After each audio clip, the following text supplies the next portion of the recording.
हिंदू परिषद ने शहर में 12 घंटे का बंद बुलाया। कटक हमेशा से इस भाईचारे और सांप्रदायिक सौहार्द का प्रतीक रहा, लेकिन जिस तरीके से उड़ीसा का माहौल बिगाड़ने की कोशिश की गई, उससे साजिश का अंदेशा हो रहा है।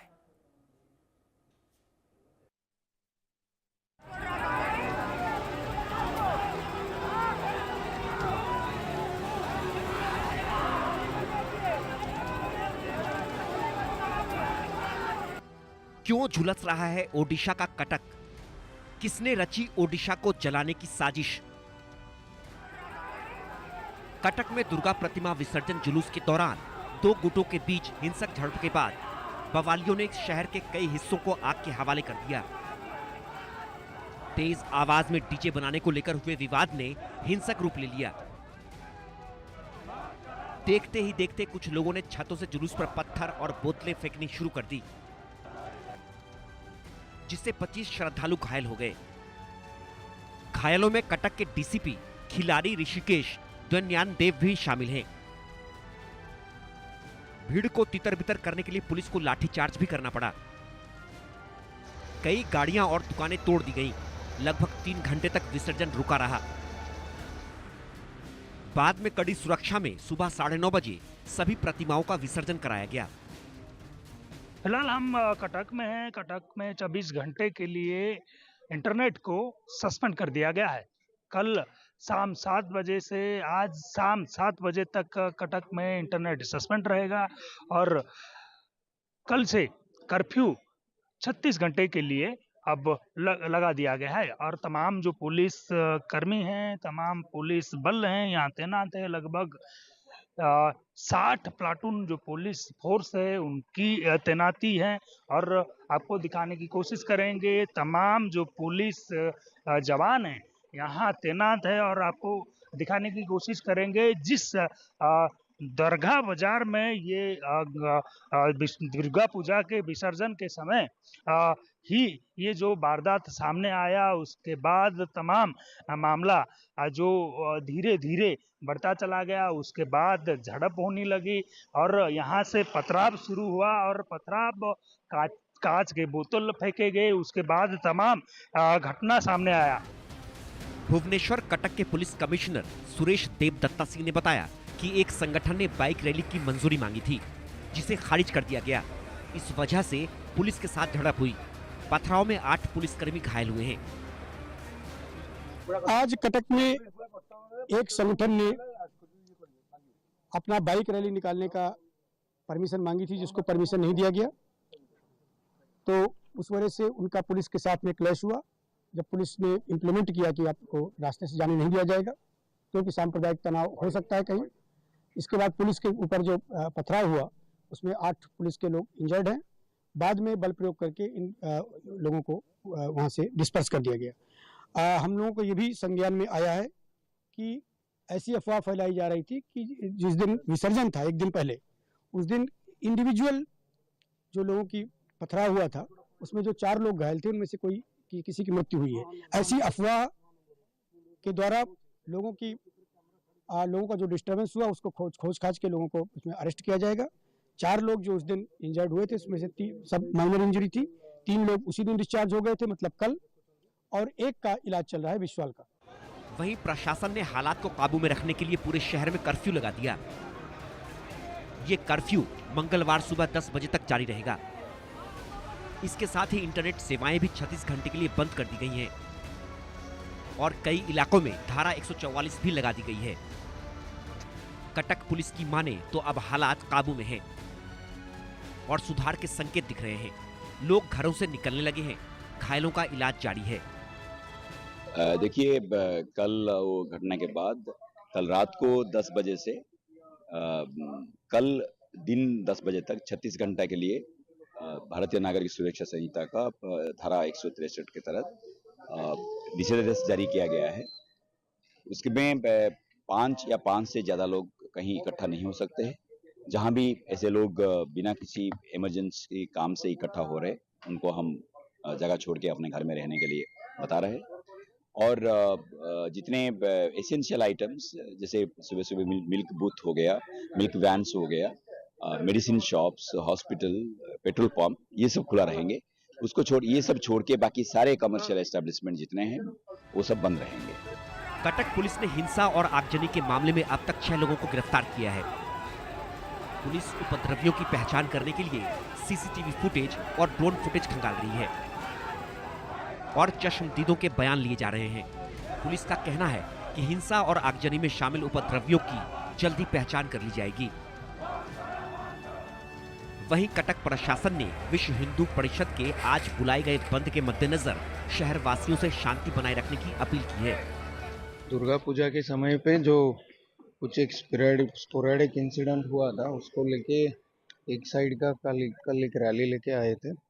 उसमें अचानक से जब यहाँ गैदरिंग करके अंदर घुसने का कोशिश कर रहे थे, पुलिस का आदेश नहीं मान रहे थे, पुलिस के लोगों को ठेला पेला कर रहे थे। उसके बाद में अचानक से उन्होंने पुलिस पे अटैक करना आरंभ किया। कोई भी अलग इसमें इन्वॉल्व नहीं था। एक ही जो पर्टिकुलर रैली निकाले थे उनकी तरफ से ये होने के बाद में हम लोगों ने ये सिचुएशन कुछ खराब ना हो इसलिए प्रिवेंटिव टाइप का ये हमारा लोगों को इमरजेंसी या कुछ स्कूल कॉलेजेस इसके लिए दिक्कत ना हो जाए इसीलिए प्रोविजन भी किया गया है। बाकी फर्दर अभी हमारा जो फोर्स वगैरह डिप्लॉय हो चुका है, अराउंड 50 प्लाटून के करीब हमारा स्टेट का और इनका आर्म पुलिस है। उसके अलावा 6 हमारा सेंट्रल आर्म पुलिस फोर्स के भी कंपनीज डिप्लॉयड है। ओडिशा हमेशा से शांति पसंद राज्य रहा है। भाईचारे के शहर कटक में जिस तरह से मूर्ति विसर्जन के दौरान पथराव किया गया, हिंसा और आगजनी की गई, उससे किसी गहरी साजिश की बू आ रही है। जांच जारी है, सबूतों को जांचा जा रहा है, जल्द ही मामले का खुलासा होगा। Bureau report, India news.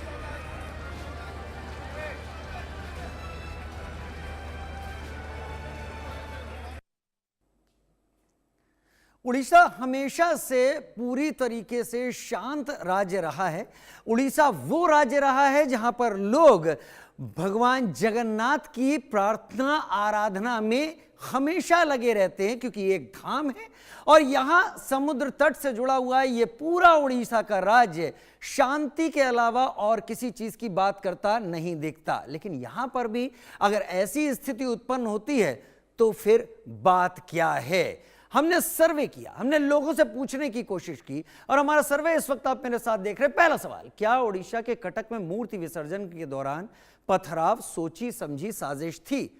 इधर उधर कोई सवाल नहीं, सीधा सवाल पूछा। जानबूझकर लोगों को निशाना बनाया? कोई साजिश नहीं, कुछ कह नहीं सकते। 72% ने कहा जी हां, यहां पर जानबूझकर निशाना बनाया गया। लेकिन 21% ने कहा नहीं, कोई साजिश नहीं है। 7% ने इस पर कुछ नहीं कहा। दोनों जोड़ लें तो 28% अलग बात रखते हैं, लेकिन 72% कहते हैं सोची समझी साजिश थी।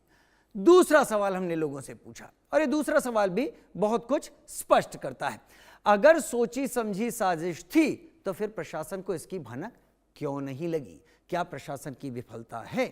सवाल हमने पूछे। प्रशासन के सूत्र नाकाम, सख्त एक्शन। प्रशासन के सूत्र नाकाम 46% लोगों ने माना, लेकिन सख्त एक्शन लिया गया 49% लोगों ने माना। 5% लोगों ने कुछ नहीं कहा। लेकिन एक बात तो है, प्रशासन के सूत्र नाकाम रहे। अगर ऐसे एकजुट होकर यात्रा पर हमला किया जा रहा है उस राज्य में जो शांति प्रिय है, तो प्रशासन और जो इंटेलिजेंस है वो नाकाम है। लोग इस तरह की घटना को अंजाम दे गए वहां पर और एक तरीके से उन्होंने उड़ीसा के समाज में दोफाड़ करने की कोशिश कर दी।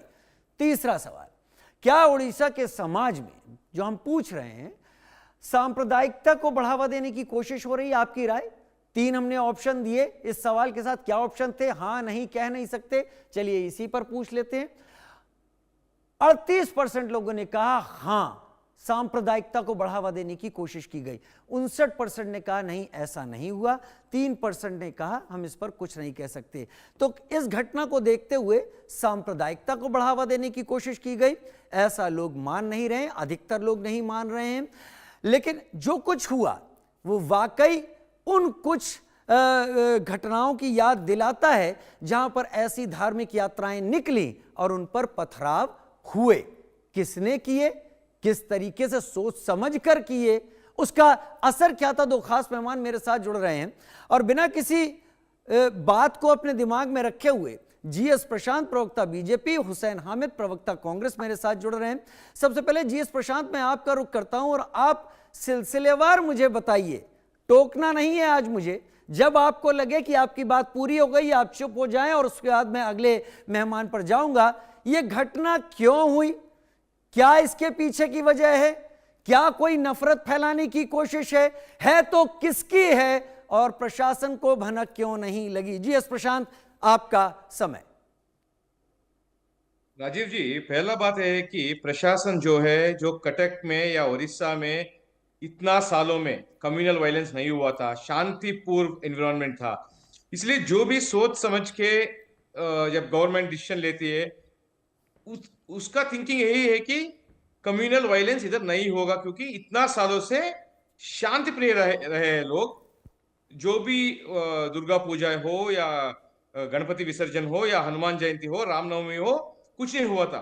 इसी वजह से प्रशासन ने तय किया था कि प्रोसेशन हो जाएगा।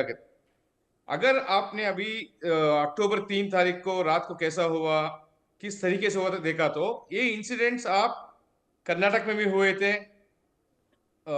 महाराष्ट्र में भी हुए थे, यूपी में भी हुए थे। मतलब वो सोच समझ के एक समुदाय के लोग जब हिंदू धार्मिक यात्रा निकलती है, ये पत्थर फेंकने की आदत है।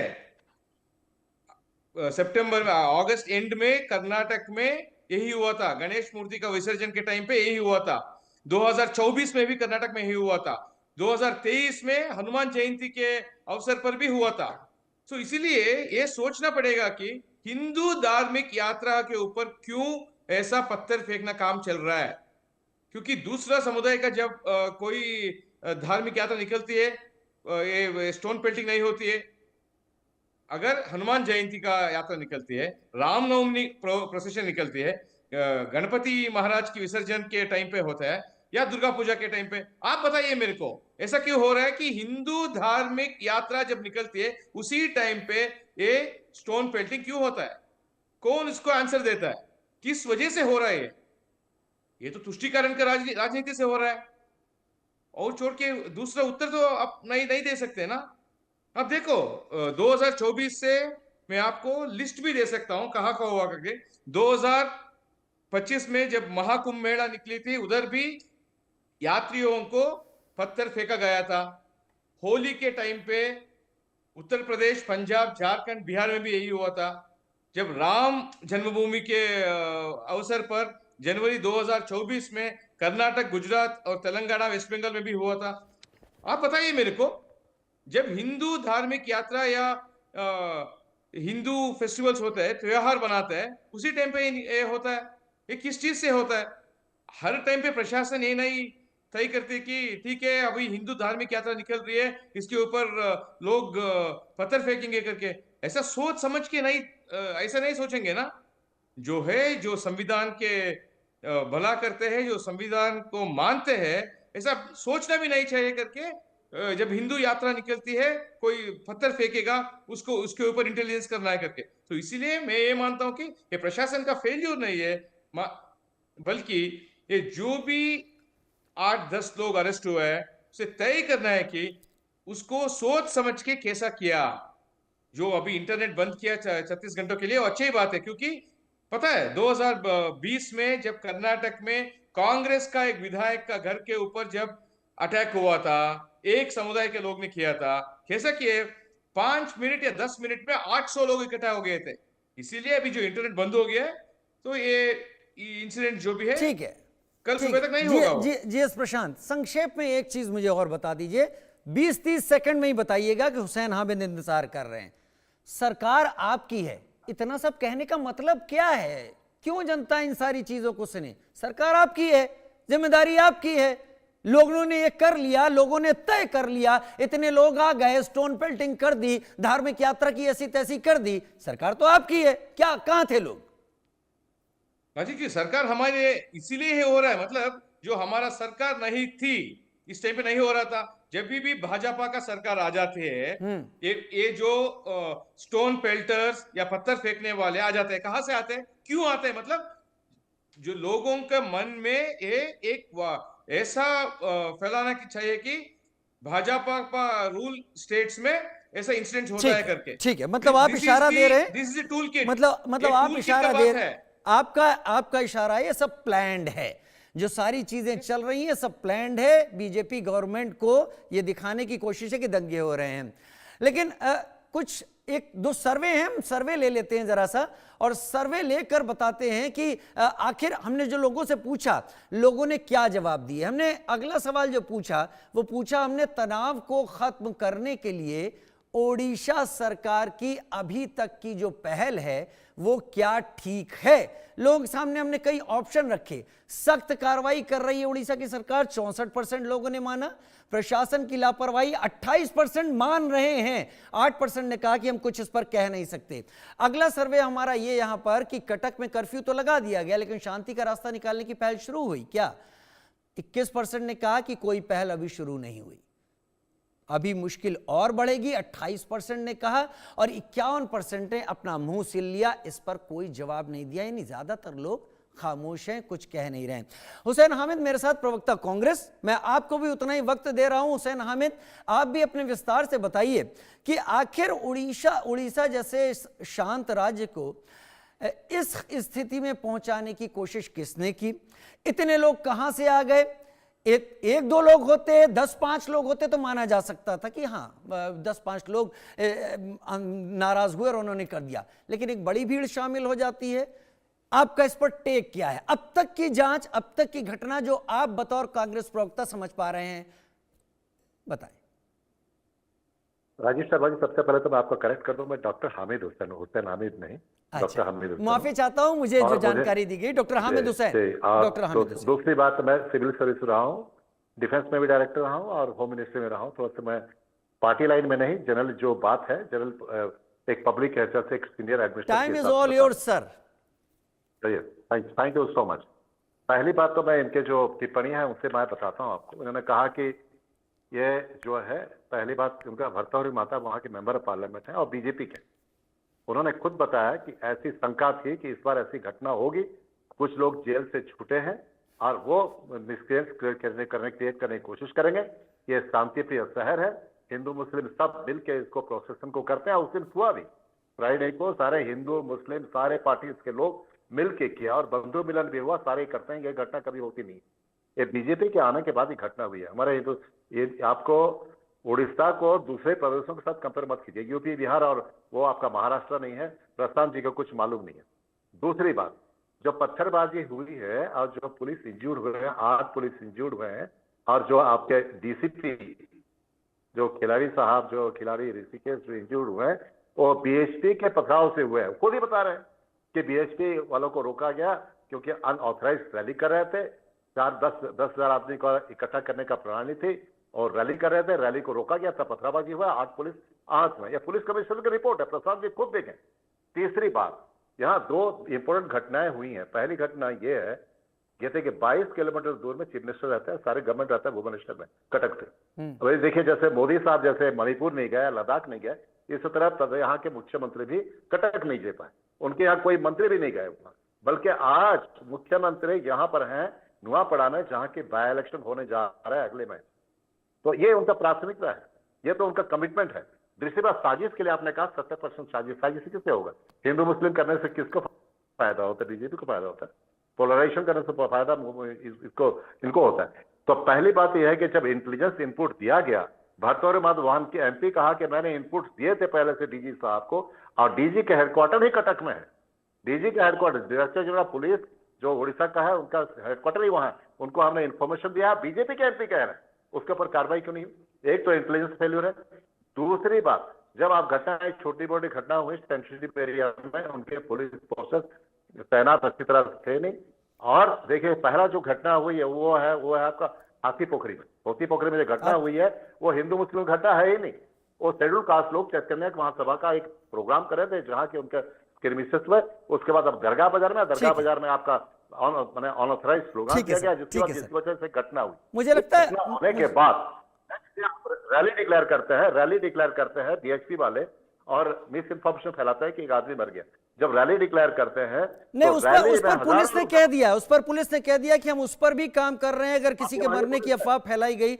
लेकिन समय थोड़ा मेरे पास कम है, आप दोनों की बात मैंने सामने रख दी। मेरे दर्शक तय करेंगे, मैं तय करने वाला कोई नहीं होता हूं, क्योंकि आप दोनों ने चीजों को सामने रखा। लेकिन अगर सामंता साहब ये कहते हैं कि इस तरह की धार्मिक यात्राओं पर स्टोन पेल्टिंग होती है, तो फिर हमें हरियाणा के नूह का भी वाकया याद आता है, जहां ब्रजमंडल यात्रा निकलनी थी, जिसमें 2 लोग मारे गए, 30 घायल हुए, और वो भी यात्रा यूं ही निकल रही थी, हर साल निकलती थी। कुछ तो है जहां पर समाज में आग लगाने की कोशिश अंदर खाने हो रही है। सरकारों को सचेत रहने की एकदम जरूरत है। भारत